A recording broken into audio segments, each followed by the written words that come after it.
온전한 마음으로 나를 찾기만 하면. 아멘. 소원대로 이루어진 기도자를 향한 부탁이란 제목으로 말씀 증거합니다. 소원대로 이루어진 기도자를 향한 부탁. 기도는 단순 명료하게 정의하면 만남이다라고 말씀드렸죠. 하나님의 현존을 누리는 경건입니다. 예배가 나를 찾아오시는 하나님이다라고 말씀을 드렸죠. 그러면 기도는 하나님을 찾아가는 나다라고 정의할 수 있어요. 그러면서 우리는 기도의 역량은 크게 두 가지다라고 우리는 말씀을 나누었습니다. 우리는 기도를 통해서 첫째, 하나님과 하나 되는 놀라운 신비 연합을 체험하게 되고, 둘째로 우리의 소원을 구하고 우리의 소원이 성취되는 역량을 받게 되는 거죠. 마태복음 6장 33절에서 예수님께서 말씀하셨죠. 너희는 먼저 그의 나라와 그의 의를 구하라. 그리하면 이 모든 것, 의식주를 주님께서 더하시리라 라고 말씀했습니다. 이 말씀은 기도의 역량이 하나됨과 그리고 소원 구함임을 잘 알려주는 말씀이죠. 먼저 그 나라와 그 의인, 그것은 바로 하나님과의 하나됨, 하나님과의 신비 연합을 말씀해주고 있죠. 그리고 이 모든 것을 더하시리라, 그것은 우리가 구하는 소원이 성취된다라고 하는 메시지 아니겠습니까? 그래서 너희는 먼저 그의 나라와 그의 의를 구하라. 그리하면 이 모든 것을 더하신다라는 이 마태복음 6장의 말씀은 기도의 역량인 하나님과 기도의 역량인 소원 구함 또는 소원 성취에 대해서 압축적으로 보여주는 말씀이 아닐까 싶습니다. 기도는 하나님이 최우선이다라고 했습니다. 하나님의 현존을 뵈는 것이야말로 기도의 궁극이죠. 그리고 기도는 주문이 아니라고 했습니다. 구하는 소원이 100% 응답되지 않는다. 그것이 기도의 성격이죠. 그런데 하나됨이라고 하는 기도의 역량은 100% 성취됩니다. 우리는 기도하면 100% 하나님과 하나 됩니다. 우리는 기도하면 100% 하나님과 신비의 연합을 이루게 되는 겁니다. 기도하면 100% 하나님을 체험합니다. 그리고 기도하면 소원은 안타깝게도 100% 성취되지 않습니다. 이런 갈등이, 즉 나의 하나님과 하나됨은 100% 성취되는데 우리의 소원은 100% 성취되지 않는다? 이 갈등은 다시 마태복음 6장 33절의 말씀에서 통합되어집니다.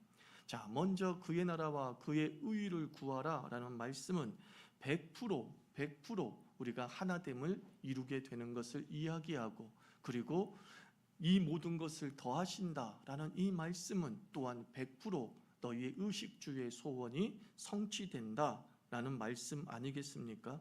하나님께서 먹고 마시고 입는 생활의 소원, 욕구를 채워주신다라고 분명히 약속하고 있는 거죠. 그러므로 이렇게 해석하면 된다는 거예요. 하나님의 현존을 체험하면 이 모든 것이 더해진다. 이건 사실입니다. 하나님의 현존을 체험하면 이 모든 것이 더해진다.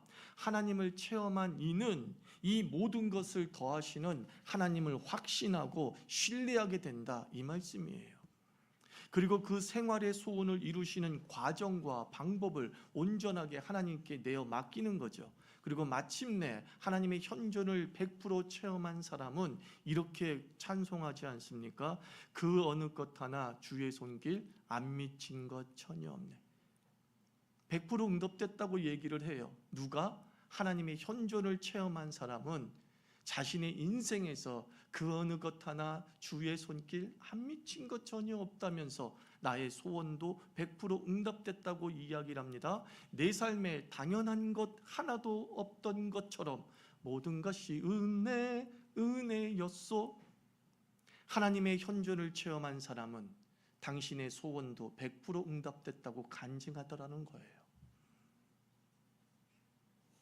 이렇게 우리는 모순이 해결되어지는 것이죠. 그래서 하나님과의 연합이 중요하다는 거예요. 하나님과의 신비 체험, 기도를 통해서 하나님을 만나는 그것이 우리 삶을 하나님의 은혜와 떨어질래야 떨어질 수 없는 관계임을 깨닫게 하고, 내 모든 삶의 소원이 하나님께서 책임져 주신다고 하는 확신과 신뢰로 연결되어지면서 기도자는 이렇게 고백하게 되더라는 거예요. 나의 기도는 다 응답되었다. 그러면 우리는 기도는 언제까지 해야 됩니까? 라는 질문을 던진 적이 있죠. 일반적인 답은 응답될 때까지이죠. 이는 소원 성취에 초점을 맞춘 대답이죠.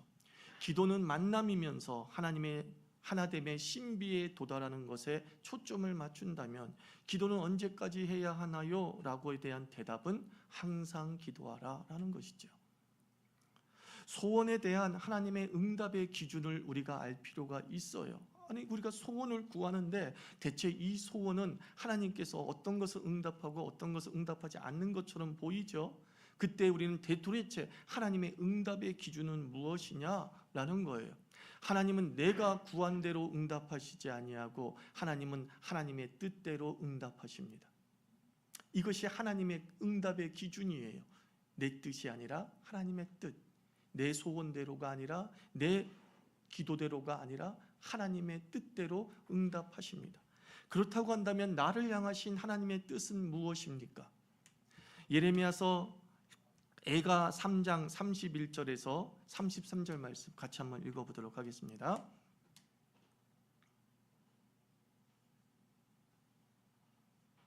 PPT 보여주세요. 같이 읽습니다. 시작. 이는 주님께서 우리를 언제까지나 버려두지는 않으신다. 또 주님께서 우리를 근심하게 하셔도 그 크신 사랑으로 우리를 불쌍히 여기신다. 우리를 괴롭거나 근심하게 하는 것은 그분의 본심이 아니다 그랬어요. 자, 나를 향하신 하나님의 뜻, 나의 인생에 괴로움이 있고 인생에 어려움이 있고 인생에 고통이 있어요. 그게 하나님의 뜻같이 보일 때도 있는 거죠. 근데 예레미야 선지자는 분명히 얘기합니다. 그건 본심이 아니래. 나를 향한 하나님의 본심은 고난과 고초와 쑥과 담즙의 삶이 아니래. 그건 진짜 본심이 아니래. 그 하나님의 본심은 무엇입니까? 예레미야서 29장 11절 말씀 한 번 읽습니다. 시작. 너희를 두고 계획하고 있는 일들은 오직 나만이 알고 있다. 내가 너희를 두고 계획하고 있는 일들은 재앙이 아니라 번영이다. 너희에게 미래에 대한 희망을 주려는 것이다. 나 주의 말이다. 하나님의 본심이 뭐래요? 우리에게 번영, 우리에게 복을 주고자 하는 것이 하나님의 본심이에요. 나를 향한 하나님의 뜻은 내가 잘되고 내가 행복하고 내가 즐겁고 내가 정말로 이 땅을 가치 있고 의미 있게 살게 하는 것, 그것이 하나님이 우리를 향한 뜻입니다. 이 뜻대로 하나님은 응답하십니다. 이 뜻을 하나님은 성취시켜 나가신다는 거예요. 성경의 일관된 메시지입니다. 하나님은 나에게 재앙을 주고자 함이 아니라 하나님은 나에게 복을 주고자 함이라. 예수의 오심은, 요한복음에서 예수의 오심은 심판하기 위함이 아니라 우리를 구원하기 위함이다 라고 말씀하고 있습니다. 우리가 금과 옥조처럼 외우고 있는 요한복음 3장 16절, 하나님이 이 세상을 너무나 사랑하셨습니다. 어떻게 사랑하셨습니까? 독생자 예수 그리스도를 우리에게 보내실 정도로 사랑하셨습니다. 그로 인해서 그 예수를 믿는 자마다 멸망하지 아니하고 구원을 얻게 하시고자 함입니다. 이게 하나님의 본심입니다. 심판이 하나님의 궁극적 뜻이 아니라 구원하심이 하나님의 궁극적 뜻입니다. 하나님이 이 뜻대로 우리에게 응답하십니다. 하나님의 기준은 하나님의 뜻대로이고 나를 향하신 하나님의 뜻은 나를 구원하시고 나에게 복 주시고자 합니다. 이 기준을 가지고 하나님은 응답하시는 거예요. 내게 복되면 복된 대로 무조건 응답하시는 거예요. 어떻게 응답한다고요? 내게 복되게. 하나님의 응답 그거예요. 내게 복되게. 내 소원대로 응답하시는 것이 아니라 내게 복되게. 그래서 내 소원대로 되지 않아도 하나님이 응답하셨다라고 고백하는 이유가 여기에 있는 거예요. 다 하나님의 은혜였구나, 다 하나님의 은총이었구나 라는 것을 우리는 나이 들면서 점점 더 깨달음이 깊어지는 거죠. 여러분, 소원 기도 중에 우리의 마음을 하나님의 이 본심, 이 하나님의 본심을 의심하게 하는 그런 기도의 걸림돌, 기도의 환경이 존재해요. 그것이 무엇이냐면 성도 간의 현실의 차이예요. 성도 간의 현실의 차이예요. 똑같이 기도했습니다. 똑같이 자녀를 위해 기도했습니다. 똑같이 나의 병을 놓고 기도했습니다. 그런데 성도 간의 기도의 응답의 차이가 현실적으로 발생하더라는 거죠. 누구는 기도대로 되었고 찬양하는데 나는 기도대로 된 것이 없다는 것이죠. 기도하니 낫게 해주셨다고 누구는 얘기하는데 나는 아직도 이 병에서 헤어나지 못하고 있어요. 기도하니 좋은 직장을 얻게 하셨다라고 얘기했는데 나는 아직도 이 직장 안에서 너무 피곤하고 힘들게 살아가고 있어요. 나도 동일하게 기도했는데. 이것이 바로 하나님의 마음을 의심하게 하는 성도 간의 현실의 차이예요. 이거 인정합시다. 있잖아요. 여러분 그것 때문에 고민 많이 하잖아요. 나는 되는, 그 사람은 되는데 나는 왜 안 된 거야? 그 사람의 본심이 의심되는 거예요. 정말 나를 사랑하십니까? 정말 당신의 마음은, 나를 향한 당신의 마음은 내가 행복해지기를 바라는 것입니까? 아닌 것 같아요 라고 하면서 기도의 좌절도 겪게 되는 거죠. 여러분 소원 기도 중에 차이가 분명한, 그리고 응답이 모호한 세 가지 영역이 있음을 우리가 알아야 돼요. 소원 기도 중에 우리가 하나님의 마음을 의심하게 되는 것은 이 세 가지 영역에 관련해서 기도하고 있기 때문에 여기서 걸려요. 첫째가 뭐예요? 병. 둘째가 뭐예요? 생계. 셋째가 뭐예요? 자녀예요. 이 세 가지 영역을 큰 카테고리로 우리는 이 세 가지 영역에서 다 소원 기도하고 있을 거예요. 병 아니면 생계 아니면, 생계는 진로죠. 생계 아니면 자녀. 여기서 이상하게 현실의 차이가 발생하는 거죠. 병 낫게 해주세요. 근데 누군 병 나았어요. 누구는 병이 낫지 않더라는 거예요. 성경을 통해, 믿음의 선지를 통해서 우리는 이 세 개의 생계를 통해 하나님께서는 이 세 개의 영역을 어떻게 기도하기를 원하시는가 알려주는 거예요.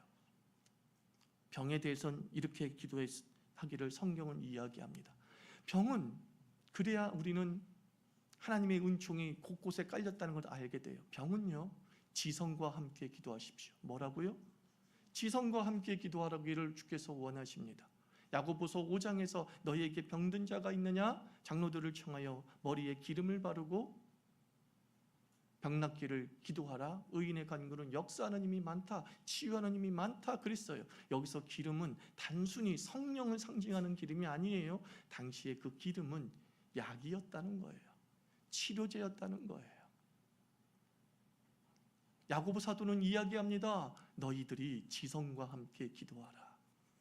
요즘 말로 하면 여러분의 병이 있을 때 그 병은 의학과 함께 기도하라는 뜻이에요. 병원과 함께 기도하라는 거예요. 그리고 그렇게 지성과 함께 기도하면서 병은 기도 중에 한계를 수용할 줄 알아야 됩니다. 여러분 말기 환자가 있습니다. 이건 누가 봐도 몇 개월 살지 못하는 의학적 판정이 내렸습니다. 그때 우리는 계속 낫게 해주세요 라고 기도해야 할까요? 그렇지 않다는 것이죠. 한계를 수용하면서 우리는 믿음의 강화로 나가야 되는 거예요. 이 병 중에 하나님을 향한 은총을 더욱 체험하고 삶의 의미를 돌아보고, 그리고 내가 죽을 때에 또는 내가 이 병과 함께 살아갈 때에 이 병과 함께 살아가는 것이 믿음의 강화가 되도록 역사해야 된다는 거예요. 병은 어떻게 기도하는 거라고요? 의학과 함께 한계를 수용할 줄 알면서 그것이 궁극적으로 믿음의 강화가 되도록, 그럴 때 우리는 하나님의 본심을 의심하지 않게 되는 거예요. 저는 얼마 전에 무슨 신세계 정영진 회장이 브라이언 책 거기 가서 은혜를 받았다 SNS에 올렸더라고요. 그 사람이 SNS를 하다 보니 영향력이 엄청 크잖아요. 대체 나는 브라이언 제가 누구냐 가서 들어가 봤어요. 역시나 이제 약간 은사 운동을 하는 사람이죠. 내용 들어보니까 자기가 25세 때 메릴린치 회사 사장이 됐다는 거예요. 거대 회사에. 도대체 그렇게 됐으면은 그 메릴린치에서 한국 사람이 사장 됐으면 뉴스에 다 떠야 될 텐데 뉴스에도 안 떴어요. 근데 자기 25세 때 그랬대. 그다가 방황했대. 그래서 자기는 하여튼 이때까지 병원 안 가고 무조건 기도로만 고침을 받았대. 난 여기서 아하 그랬어요. 이 뭐야 이 사람? 이 사람 뭐야? 저는 많은 이들을 알고 있거든요. 신유의 은사를 외치는 자들이 몰래 병원을 가는 걸 알고 있거든요. 자기가 말한 게 있어서 자기는 병원을 가는 걸 병원 가면 안 돼. 몰래 병원 가요, 여러분들. 몰래 건강제 챙겨 먹어요. 아십니까? 인류 기독교 역사 속에서 하나님은 우리에게 병을 고쳐주시는 건 분명합니다. 그런데요, 그 병 고치는 확률이 완전히 낫는다라고 하는 의미로서, 암 같은 거 완전히 낫는다는 의미로서 너무너무 희소해요. 그런데요, 병원의 도움을 받은 경우로 완치되거나 생명이 연장되는 경우는 허다해요. 하나님이 이 세상을 주관하십니다. 이 세상을 주관하시는 하나님은 우리의 의술도 주관하시는 줄 믿습니다. 이게 하나님의 주권을 인정하는 진정한 신앙이에요. 그래서 여러분들 병 낫기를 위해서 기도하는 자들, 지병을 놓고 기도하는 자들은 이 세 가지 태도를 가지고 기도할 때 의심하지 않고 100% 응답됐구나라는 것을 체험하게 되는 거예요. 지성과 함께 한계를 수용할 줄 알며, 그리고 믿음의 강화. 이 세 가지 기준으로 우리가 우리의 아픔을 내어놓고 기도할 때 모든 것이 은혜가 되는 줄 믿습니다. 하나님이 역사하셨구나라는 걸 체험한다는 거예요. 그리고 두 번째 생계죠. 진로의 문제죠. 이 생계에 대해서는 이렇게 이야기하고 싶어요. 찾고 성실하고 자족하라. 기도의 기준이에요. 생계는 찾고, 그죠? 우리의 인생을 살아가면서 이 생계를 위한 과정, 그리고 진로를 선택하는 과정은 몇 번의 변화와 수정이 있다는 뜻이에요. 찾으라는 뜻은 한 번 찾으면 끝나는 게 아니에요. 사실은 어느 수준까지는 우리는 찾고 찾는 거예요. 나 20살 때 꿈을 발견했고, 난 25살 때 기도해서 직장을 얻었어. 근데 하나님 아버지 어떻게 된 겁니까? 30살이 돼야 되니까 내가 갑자기 이 회사가 너무 힘들어요. 다른데 이직의 요청이 와요. 스카우트 제의가 와요. 하나님 아버지, 내가 기도해서 얻은 직장인데 내가 옮겨야 됩니까? 이런 질문을 던지는 청년들이 굉장히 많아요. 그때 저는 이야기를 합니다. 옮겨. 그 순간의 인도하심은 분명해요. 그러나 궁극적 인도는 아닌 거예요. 우리는 자꾸 우리의 구체적인 기도 제목을 목적화시키기 때문에요. 나는 하나님 아버지 삼성에 들어가기를 원합니다라는 기도, 그거는 목적이 아니에요. 하나님께서 생계를 어떻게 베푸실 것인가에 대한 과정과 단계일 수 있는 거예요. 근데 우리는 내가 삼성에 들어가기를 원합니다라고 기도했는데 삼성에 들어갔어. 그런데 애플에서 더 높은 제의가 들어와. 고민하는 거예요. 기도해서 얻은 건데 배신하면 안 되지? 아니요. 그 순간에 하나님의 인도는 맞습니다. 그러나 생계라고 하는 구체적인 목적은 죽을 때까지 이어지는 거예요. 그래서 우리는 찾은 다음엔 노력하는 과정에서 또 찾는 일들도 있음을 우리가 압니다. 그리고 나서 마지막 자족할 줄 알아야 되는 거예요. 죽을 때까지 불만하면 안 돼요. 기도하는 죽을 때까지 자기의 생계의 삶의 현실을 불만하면서 기도하고 죽는 사람이 있어요. 아니, 기도한 다음엔 감사가 있어야 되지 않습니까? 근데 생계를 위해서 기도하는 많은 이들 중에 감사가 없어요. 아니 왜 그래요? 아직 내 성에 안 찬다는 것이죠. 그러니까 하나님은 죽을 때까지 내 생계의 문제에 응답하지 않은 사람이 99%예요. 여러분 아십니까? 좀 100억 이상 가져야 응답했다고 생각해요. 1%만 하나님이 응답했다고 간증하고 다녀요. 나머지 99%의 사람은 이 100억에 도달 못해가지고요, 자기 생계에 대해서 하나님 응답 안 했다고 생각하는 이들이 태반이더라는 거예요. 우리 인생의 생계의 문제, 진로의 문제 찾으십시오. 그리고 성실하십시오. 그리고 자족하십시오. 이 세 가지 기도의 기준으로 생계를 위해서 기도해야 됩니다. 그때 또 우리는 고백하는 거예요. 은혜 아닌 것이 없었구나. 그때도 하나님의 역사였고 지금도 하나님의 역사였구나 라고 하면서 하나님께 고백하게 되는 거죠. 그리고 셋째, 자녀죠. 자녀도 천차만별로 성도 간의 현실 차이가 발생합니다. 왜 그래요? 과정과 단계를 목적처럼 생각하고 기도했기 때문이에요. 하나님, 내 아들이 대학 가게 해주세요라는 기도를 합니다. 이 대학이 궁극적 그 아이의 목적이 아니잖아요. 하나님의 뜻이 아니잖아요. 하나님의 뜻은 그가 행복하게 사는 거지, 그가 대학 가는 건 아니에요. 그가 대학 가기 행복하게 살기 위해서, 그 자녀가 행복하게 살기 위해서 하나님께서는 그를 대학이란 길을 만들 수도 있는 거고, 하나님은 비트코인 해가지고 대박 터지게 할 수도 있는 거고, 몰라요 그건. 근데 우리는 아주 구체적인 단계를 목적으로 놓고 기도하기 때문에 비교되어지고, 그리고 걸림돌이 넘어지는 거예요. 여러분, 자녀는 평생 기도해야 됩니까? 응답될 때까지 기도해야 됩니까? 네, 자녀는 평생 기도해야 될 기도 제목이에요. 그러면 자녀를 위해서 우리는 평생 무엇을 놓고 기도해야 됩니까? 세 가지예요. 믿음. 네 가지예요. 믿음, 건강한 태도, 관계, 그리고 내어 맡김. 이것은 평생 기도해야 될 제목입니다. 믿음과 건강한 태도와 그 아이의 관계와 그리고 그 아이를 내가 내어 맡기는 부모의 포기의 기도들이 평생 있어야 된다라는 거예요.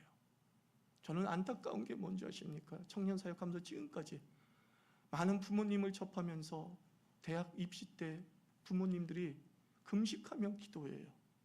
자녀를 대학을 위해서. 난 한 번도 그 부모님이 그 자녀의 믿음을 위해서 금식하는 꼴을 못 봤어요. 직장을 놓고 그렇게 기도하는 부모님이 그 자녀의 건강한 삶의 인격을 놓고, 하나님을 닮아가는 인격을 놓고 목숨 걸고 금식하며 기도하는 것을 보지 못했어요. 그렇게 기도하기 때문에 자꾸 하나님에게 의심되는 거죠. 비교되어지면서 낙심하게 되는 거죠. 저는 우리 자유교회 교인들이 자녀를 위해서 믿음의 금식 기도를 하기를 부탁드립니다. 믿음을 놓고 목숨 걸고 기도해 보신 적 있으십니까? 그리고 내어 맡김, 이게 뭔지 아십니까? 자녀를 위해서 내어 맡긴다는 것. 저는 생후 6개월 때 아버지가 돌아가셨어요. 아버지가 존재 자체를 몰라요. 사생아는 아니지만 거의 사생아죠, 저는요.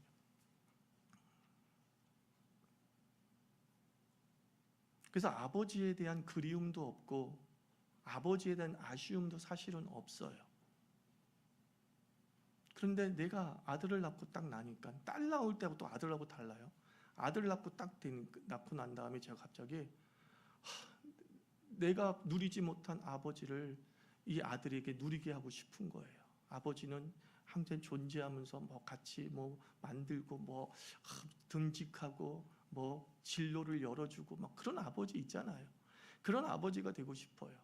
그런데 우리 아버지가 일찍 돌아가셨으니까 갑자기 기도를 하길, 하나님 나 오래 살게 해주세요 기도했어요.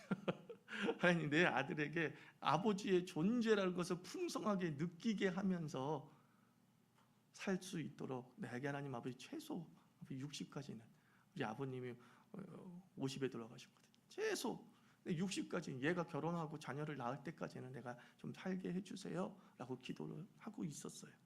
기도를 하고 있는데 어느 날 저에게 꽝, 이제 시편에 23편을 가지고 다 기도하고 있는데 갑자기 꽝 하면서 내 머리를 치는 거예요. 내 내면의 소리를 이렇게 글로 정리했어요. 천훈아, 너는 아버지가 있어서 그렇게 잘 자랐니? 너는 아버지가 있어서 그렇게 잘 자랐니? 그게 자꾸 내게 울리는 거예요. 그래, 저는 아버지가 없어요. 그런데도 지금 생각해보니까 잘 자랐어. 하나님 덕분이었던 거죠. 그리고 뒤에 너 없어도 내가 키울게. 너 없어도 내가 키울게. 그때 제가 내어 맡기는 것이 이거구나 하는 걸 체험했어요. 내 존재가 없어도 내 아이는 잘 자랄 겁니다. 그게 내 기도의 핵심이에요. 하나님께 내어 맡겼으니까. 하나님, 내가 어떻게든 살아야 얘에게 도움이 될 수 있어요. 아니에요. 짐이 될 뿐이에요. 하나님이 그 아이를 돌보실 줄 믿습니다. 우리 자녀는 끝없이, 우리 부모는 자녀를 위해서 내어 맡기는 기도를 드려야 돼요. 하나님, 이 아이를 당신에게 맡깁니다. 이 아이를 당신의 손에 부탁합니다. 이 아이를 당신께서 양육하시고 당신께서 인도하시고 당신께서 보호하십시오. 언제까지? 죽을 때까지예요. 이 기도는 응답될 때까지 아니에요. 그냥 죽을 때까지 그 기도를 드리십시오. 그 기도를 드리는 이에게 하나님의 사랑은 의심되지 않습니다. 하나님 여기까지 우리를 도우셨다는 거죠. 자녀를 위해서는 뭐라고요? 믿음, 건강한 태도, 관계, 내어 맡김을 끝까지 흔들리지 않고 기도할 때 우리는 곳곳에서 그 자녀에게 역사하신 하나님을 찬양하게 될 줄 믿습니다. 이제 마지막으로 소원대로 된 사람에게, 그리고 소원대로 되지 않은 이의 건강한 반응, 전 여기가 잘 기억해 주시기를 바랍니다. 우리 인생에 소원대로 되지 않은 기도자들이 있습니다. 소원대로 되지 않은 기도자에게 필요한 것은 무엇입니까? 그럼에도 불구하고예요. 다니엘서에 새 친구가 등장하죠. 이 새 친구는 우상에게 절하지 않았습니다. 그러면 너는 풀무불에 던져질 거야. 그때 고백합니다. 하나님께서 우리를 그 풀무불에서 건지실 것입니다. 그런데 그렇게 되지 않을지라도 나는 우상에게 절하지 않을 것입니다. 그들의 믿음이 소원대로 되지 않아도 흔들리지 않았다는 거예요. 기도대로 되지 않은 이들이요, 하나님의 살아계심과 그 하나님이 사랑하심을 믿습니까? 기도대로 되지 않아도 흔들리지 마십시오. 흔들리지 마십시오. 그것이 건강한 기도자의 반응이죠. 둘째, 기도대로 된 자의 건강한 반응은 뭘까요? 답이 쉽게 나올 수 있죠. 찬양해야죠. 감사해야죠. 하나님을 드러내야죠. 지금까지 우리는 이 성도 간의 믿음의 갈등이 생긴 이유가 뭔지 아십니까? 기도대로 된 자 때문이에요. 기도대로 된 자의 교회의 모습 때문에 어떤 이들은 하나님은 나를 사랑하지 않나 봐, 기도해도 소용이 없어? 라고 하는 생각을 갖게 됐다고 저는 생각합니다. 기도대로 된 자의 건강한 반응은 찬양도 아니고 영광도 아닙니다. 겸손이에요. 기도의 능력을 자랑하지 말고 자신의 부족을 고백하라는 거예요. 저는 이런 간증을 들은 적이 있습니다. 하나님께서 나를 살리셨는데요, 놀랍습니다. 주님의 전능은 하심은 위대하십니다. 이렇게 할 줄 알았어요. 하나님이 저를 살리셨는데요, 기도대로 이런 얘기 안 해요. 하나님이 저를 살리셨는데요, 회개하라고 더 살려두신 것 같더라고요. 내 죄가 막 보이는데, 내가 이렇게 비참하게 살았나 라는 게 보이는데, 내가 죽으면 그거 회개 못하는 거더라고. 하나님 회개하라고 나를 살려두셨어요. 난 그게 가슴에 와닿았어요. 그분 병으로 돌아가신 분은 무슨 뜻이에요? 정결하게 죽었다는 뜻이 되잖아요. 그분은 정결해서 하나님께서 온전하게 데려갔다라고 하면서 자기 주변의 성도를 지금 높여주고 있는 간증 아닙니까? 난 더러운 존재로서 하나님이 살려주셔서 회개하라고. 난 평생 회개하면서 살아야 돼요. 나는 평생 빚진 게 많아요. 그 사랑의 빚을 갚으라고 나의들 생명을 좀 연장시켜 준 것 같습니다. 제가 사랑하는 우리 성도에게 빚 갚으며 살겠습니다. 그래야 하나님이 나에게 생명을 연장시켜 주신 이유인 것 같습니다. 이런 간증을 하기를 축원합니다. 그러면 성도가 갈등이 생기지 않아요. 더 믿음이 서로가 강화되어지는 거죠.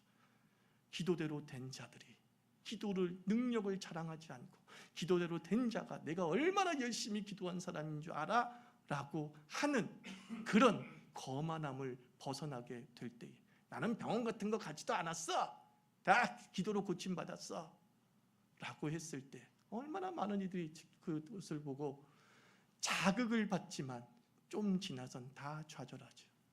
현실을 느끼면서 우리의 간증이 이웃의 믿음의 강화가 되게 하실 줄 믿습니다. 그죠? 나의 간증이 다른 이의 좌절이 되지 않게 하라.